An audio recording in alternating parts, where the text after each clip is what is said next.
Polavaram MLA Balaraju వాహనంపై గుర్తు తెలియని దుండగులు దాడి చేయడం సంచలనంగా మారింది.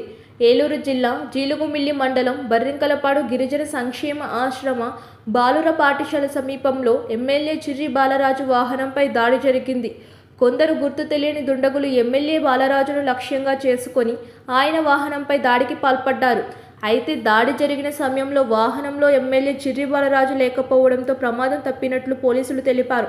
దాడిలో ఎమ్మెల్యే కారు వెనుక అద్దాలు పూర్తిగా ధ్వంసమయ్యాయి.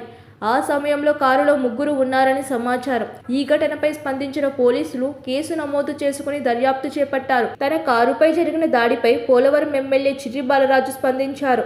దాడి జరిగిన సమయంలో తాను వాహనంలో లేనని, నాయకులు, కార్యకర్తలు ఎవరూ దీనిపై ఆందోళన చెందకూడదన్నారు.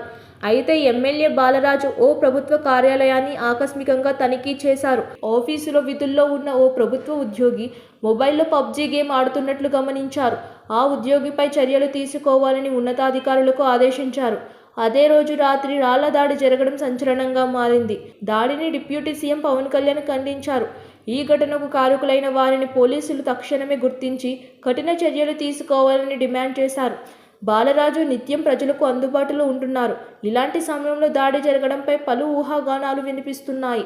దాడిపై కేసు నమోదు చేసుకున్న పోలీసులు విచారణ చేపట్టారు. దాడి చేసింది ఎవరు అని తెలుసుకునే పనిలో పడ్డారు. ఈ ఘటనపై స్పందించిన ఎస్పీ ప్రతాప్ కిషోర్ అది ఆకతాయిలు పనిగా తేల్చారు.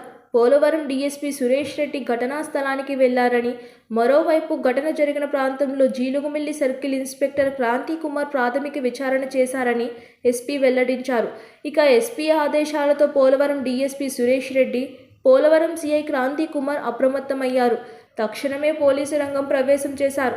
ఆపై విచారణ ప్రారంభించారు. అంతగా అనుమానించాల్సిన పరిస్థితులు అయితే ఏమీ లేనట్టుగా సమాచారం. అయినా సరే పూర్తి స్థాయిలో విచారణ చేసేందుకు పోలీసు అధికారులు సన్నద్ధమయ్యారు.